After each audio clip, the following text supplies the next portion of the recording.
spoiling you a bit more. A third chapter tonight. This is the last one we're getting tonight, though, guys. Last one. Last chapter for tonight, though, guys. 3 in one night. That's the limit. It's time for chapter 3. You guys ready? I'll give you a minute to be ready, guys, because I know 3 chapters one night. That is big. Considering we did a prologue in one night, this is 3 chapters in one night. What? Even I don't believe it, guys. 3 chapters. That's the limit. Look how shocked even they are about this. Even they struggle to believe this. We're nearly in a minute, guys, and I told you you'd have a minute to get ready. 10 more seconds to get ready before the reading starts.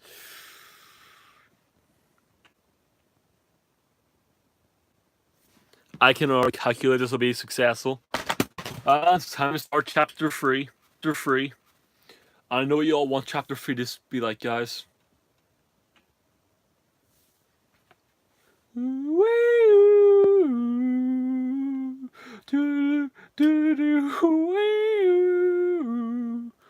Starting from a Doctor Who theme. You know what's weird?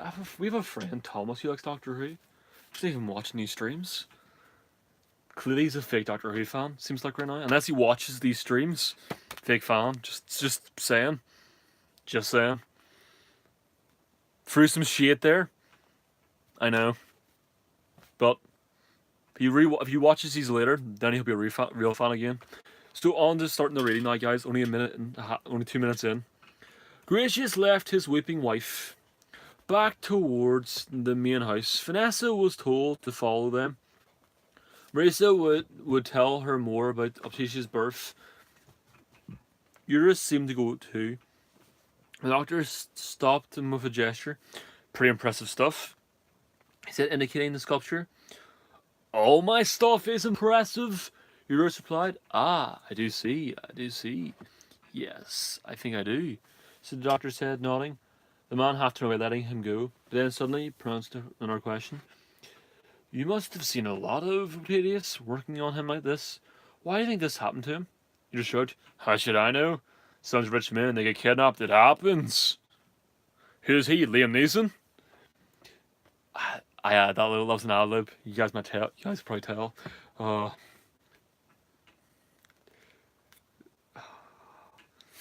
I know I should keep to the book, but sometimes I go off book. Pretty rubbish kidnappers, put in Rose.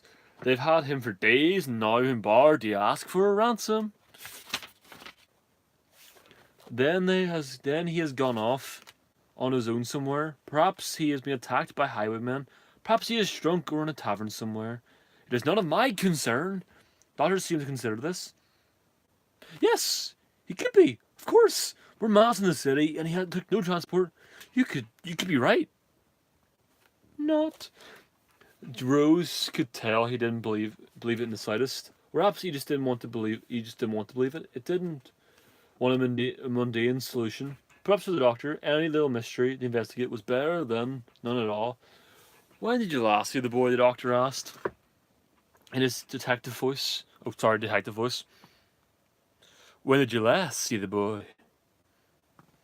Eurus seemed reluctant to answer. 4 days ago, he muttered eventually. My work was almost complete, but he visited me in the studio to observe the finishing touches.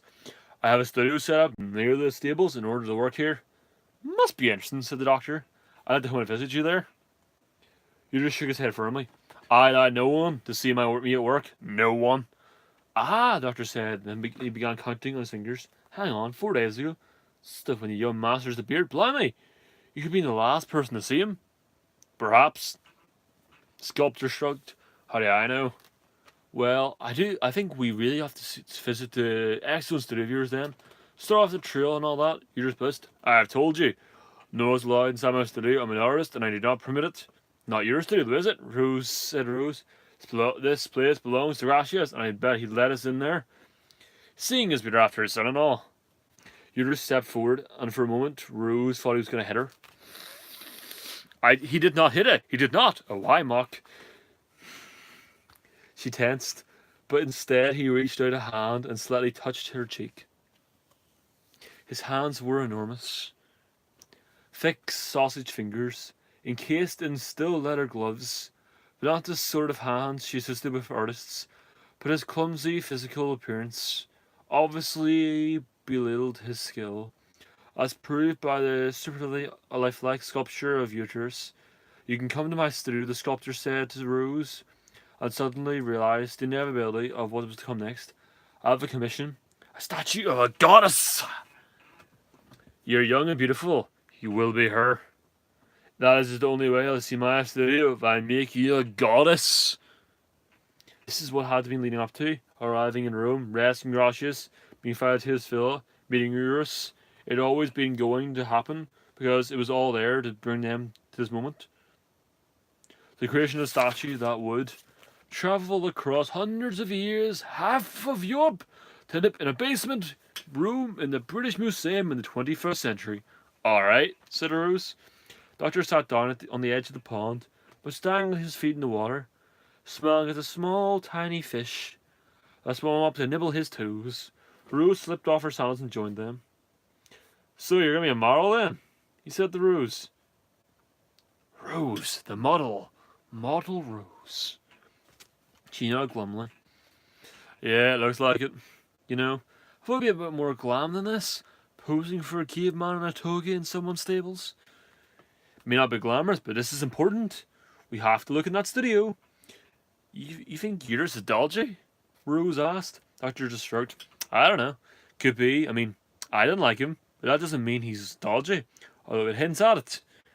Seeing as I'm such a good judge of character. Always best to neglect any possibilities. Rose sighed. I wonder how Finesse is getting on with Miss Gallius, poor kid. Arachnobulbus broke her up, says astrology. Lark, and now she's stuck with it. Do you think she can really tell the future? Asked the doctor. Rose laughed incondubitably. Of course she can't! No one can! I mean, I know there's some people who see stuff, but that's like aliens and rifts and all that. Come on. You can tell she's a fake doctor, raised an eyebrow.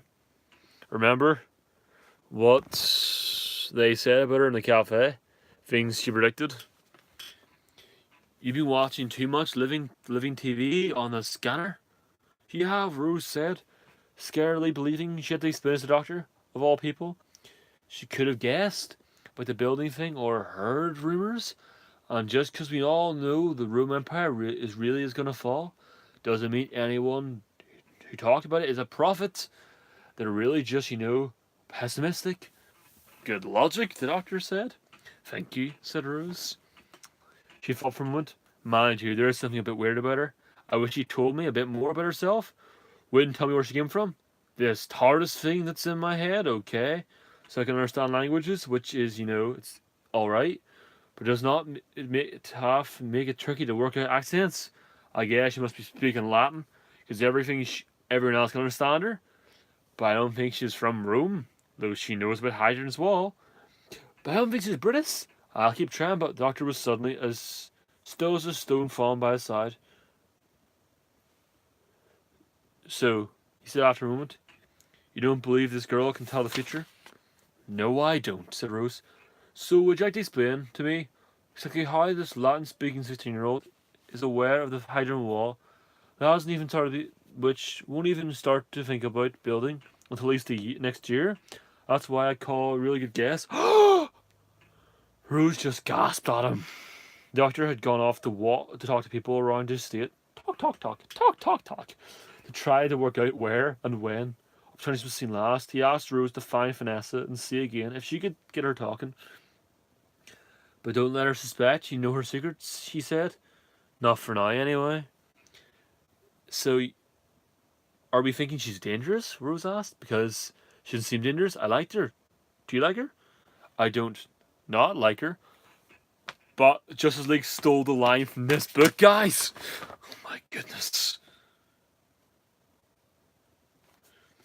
We caught them, guys. We caught them.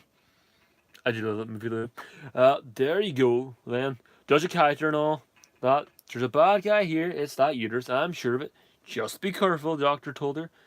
She found Vanessa in the main house with Marissa. Marissa had a piece of needlework on her knee, but it was ignoring in favour of telling Vanessa the entire history of Obturius. And then his 5th summer, he fell from a peach tree and hurt his arm. She paused. Vanessa said, typical features of the Capricorn coming under the hostile influence of Jupiter. Of course, of course. Marissa agreed. Come on in, my dear, and sit down, she said to Rose. She waved a hand at her slave. She went off and returned seconds later with a cup of wine for Rose. My dear, I have to tell you how much I love your hair, she continued. Blonde is so fashionable. Thanks, said Rose. Well, you know that they say blondes have more fun. Was it a slave's? No, said Rose, confused. It's mine. Oh, you've had it dyed, said Marissa, nodding knowledgeably. It really suits you. Rose decided it would be sensible to leave the topic of accent of aging hairdressing before she tipped herself off. She turned to Vanessa. Fucking slut. So I just said the F word in the last room. This is maybe a family-friendly reading, guys. I apologize full-heartedly for that. I'm sorry, guys. Let you all down. I might just stop this stream now. That wouldn't be fair to you guys. That wouldn't be fair to you guys. I know how to make it. Guys, I know how to make up for it. It's fine. I know how to make up for it. Hello there. General Kenobi! Now you're all on my side again.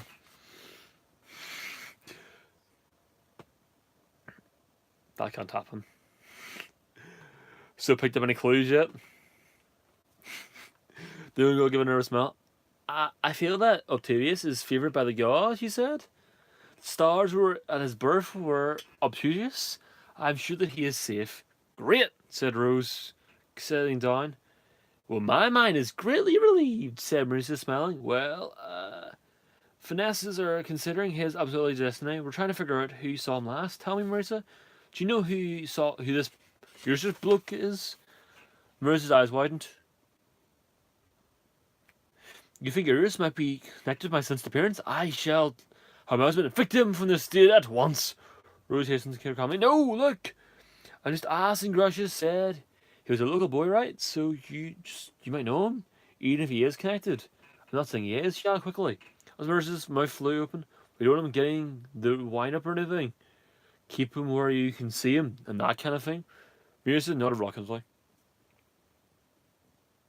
She thought for a moment and then said, I don't really know much about him. He was rather a clumsy, unpleasant child, as I recall.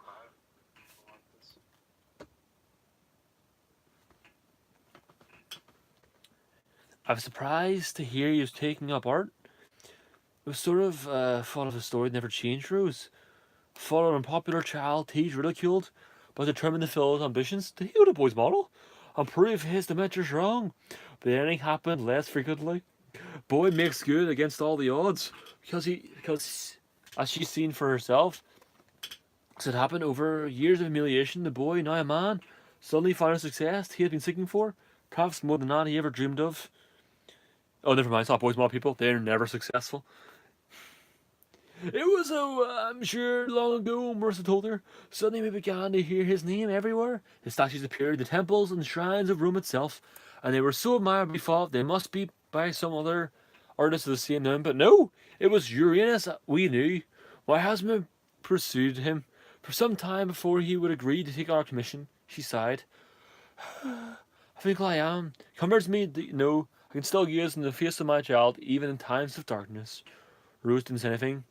Didn't suggest to Marissa that if they hadn't persuaded Jesus to persuade his sculpture of Urus, this whole time of darkness might have been afforded all the hour. Suddenly, Marissa from the fist on her knee. Of course, he said. We first saw the statue of Venus. Remember in Rome, I remember. It was the festival of Fortuna. It means almost 10 months ago now. Vanessa stared. You alright? Rose said. The girl nodded, but was staring in the distance. Almost 10 months, she said under her breath. Believe Fortuna had smiled on us, and we agreed to craft our son, Marissa said sadly. Now I believe we may have offended her.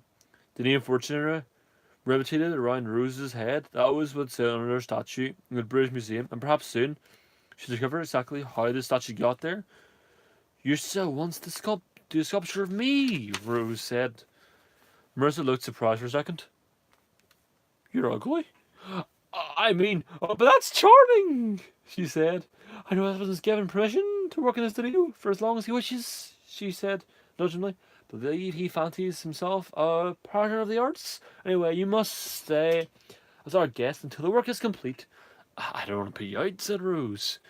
But Mercer had already done the good hostess bit, and slushing her protests. We might delight to have a young woman around the house while my son... Pushing manner filtered for a moment. While my son is missing, I shall appreciate the company. He's bouncing from a noogle like yourself. Are we gonna get him back? Said Rose awkwardly. I said noogle or Peter. You know for predictions in that? That was for John, by the way. The young girl flushed. Rose remembered that the girl had said about seeing her talking. That was awkward with Marissa there. So she said, actually, we could do with her help right now with the doctors tracking up Chase's movements. Vanessa could be picking up vibes, that sort of thing. Marissa nodded acknowledgingly. Yes, of course. She waved a hand to Miss Vanessa, and the girl followed Rose out of the room. They wandered into the courtyard, sleeves past them, carrying brutes of basket or freshly baked bread. Oh, I love that smell, said Rose, as trays of loaves wafted past. I believe we just walked through this courtyard, said Vanessa nervously. Rose gave a laugh. Ha ha! You don't say? It's alright. I'm not after any hocus pocus stuff. I just thought we could do with a break. Come on, she led Vanessa to the grove where Tia's statue stood and sat down on the grass. He looks so young, said Rose, murmured, gazing at the statue. Says sweet 16. Same age as you. Vanessa nodded. I think so. Rose started to look at her. You're not sure? It's hard to keep track sometimes. So what's your star sign? Scorpio, said Vanessa. Determined and forceful. Rose laughed. Well, now I'm convinced. You don't believe in all that stuff, do you? That was a statement, not a question. The girl looked scared. So Rose hurried to reassure her. It's alright. I know it's a load of rubbish, but I bet you were forced into it somehow, am I right? Hesitantly, Vanessa nodded. So here's what we're going to do. Doctor and I are going to find Octavius. That's what we'll do. Sort things out. You can stick with us. We'll tell everyone we need you. Hopefully no one will ask about aspects or Rosetta or anything. But you can obviously know how to talk about it if you have to. And then it's all sorted. We'll get you home somehow. Get you out of all this. Rose thought of her own life at 16. 16. GCSEs. Falling in love. Dropping out of school. Did she go to postmodel? Leaving home. All up in disaster and heartbreak. Of course, she never wanted to go back. But whatever else it was a living. What Vanessa had been through. Well, she didn't know the details. But she had prepared to bet it hadn't really came under the category.